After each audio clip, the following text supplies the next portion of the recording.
शेतकरी मित्रांनो नमस्कार. तुमच्याकडे पाऊस आहे का? असेल तर कशा पद्धतीने आहे मला नक्की कळवा.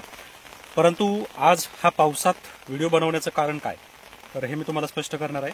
आपली जी कपाशी आहे आता ही जवळजवळ 4-4.5 फुटापर्यंत गेली आणि आपली जी कपाशी आहे तर अर्धा एकर झाली 60 दिवसांची. 60 दिवसामध्ये ऑलमोस्ट 4.5 फुटापर्यंत वाढ आहे आणि आणखी 10 दिवसानंतर आपण एक महत्वाचा स्प्रे त्याच्यामध्ये घेणार आहोत. आता जो स्प्रे घेणार आहे तर हा डेली रुटीन मधला आहे, जो की आपण पोळा अमावस्याला घेतला नव्हता. का घेतला नव्हता तर याचं सुद्धा कारण मी तुम्हाला सांगणार आहे. पण त्यापूर्वी तुम्ही जर चॅनलवर पहिल्यांदा आला असाल तर चॅनलला सबस्क्राईब नक्की करा आणि नोटिफिकेशन बेलला ऑन करा, म्हणजे आलेल्या प्रत्येक व्हिडिओचं नोटिफिकेशन तुम्हाला मिळेल. मित्रांनो, पाऊस चालू आहे, मग मी कपाशीमध्ये काय करतोय? खरंच का पाऊस असला म्हणजे कपाशीमध्ये जायला नकोय का? खरं तर गेलंच पाहिजे. तुमचं निरीक्षण तुमच्या पिकामध्ये हे अतिशय महत्वाचं आहे, मग ते पाऊस असो, ऊन असो की वारा असो. कारण काही गोष्टी तुम्हाला ह्या पिरियडमध्येच कळतात. म्हणजे पाऊस असेल तर पानांची परिस्थिती काय आहे, किडींची परिस्थिती काय आहे, पुढे काय परिस्थिती येऊ शकते, हे तुमचं निरीक्षणच तुम्हाला सांगणार आहे.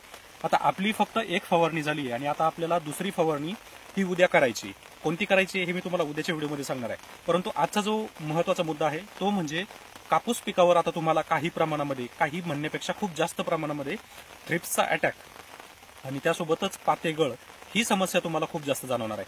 आता तुम्ही जर कपाशी पाहिली तर आपली जी कपाशी आहे अतिशय सुंदरपणे वाढते. एक स्प्रे झालाय, त्याच्यामध्ये कीटकनाशक अजूनही घेतलेलं नाहीये, बुरशीनाशक सुद्धा अजूनही घेतलेलं नाहीये, कोणताही पाता इथं गळालेला नाहीये, प्रत्येक पाता चांगला आहे. खत नसताना सुद्धा, उष्ट रान असताना सुद्धा कपाशी अतिशय चांगल्या प्रमाणात आणि जोमाने वाढते. मग आता काय करायचंय तर तुम्हाला ही समस्या जाणवते, म्हणजे कोणती?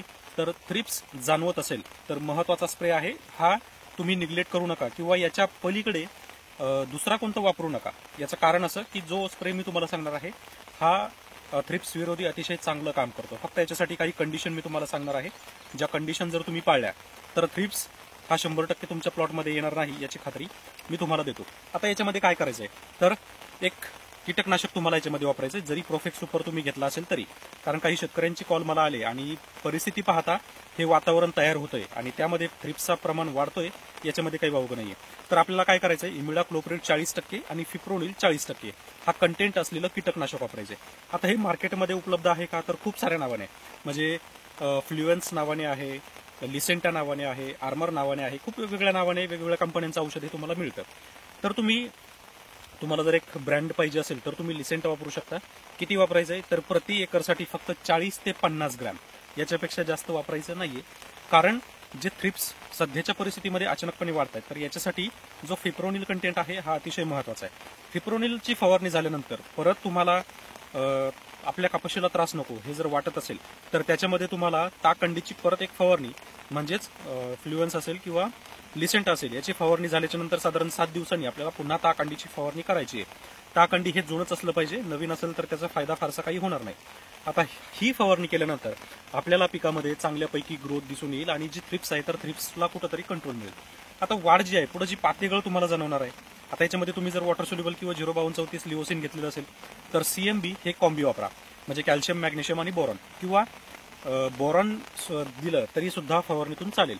किंवा मग तुम्ही याच्यामध्ये फ्लावरिंग स्पेशल सुद्धा वापरू शकता 9-27-18 महाधनचं, जे की तुमची पातेगळ थांबवेल आणि पातेधारणा जास्त प्रमाणामध्ये वाढेल. आता इथं तुम्ही पाहू शकता आपली कशा पद्धतीनं कपाशी, म्हणजे तुम्हाला कुठंही एकही पाता गळलेला दिसणार नाही.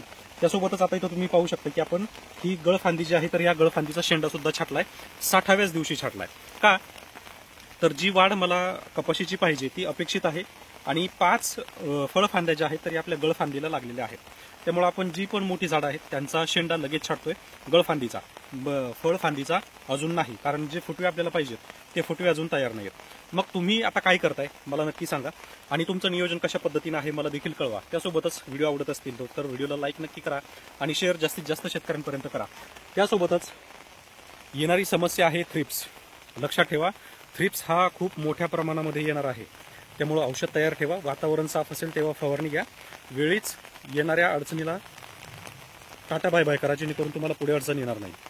आणि त्यासोबतच बाकीची जी काही व्हिडिओ असेल तर ही उद्या तुम्हाला नक्की पाहायला मिळेल, ज्यामध्ये आपली जी काही फवारणी असेल दुसरी, ती फवारणी मी तुम्हाला शेअर करणार आहे उद्याच्या व्हिडिओमध्ये. धन्यवाद.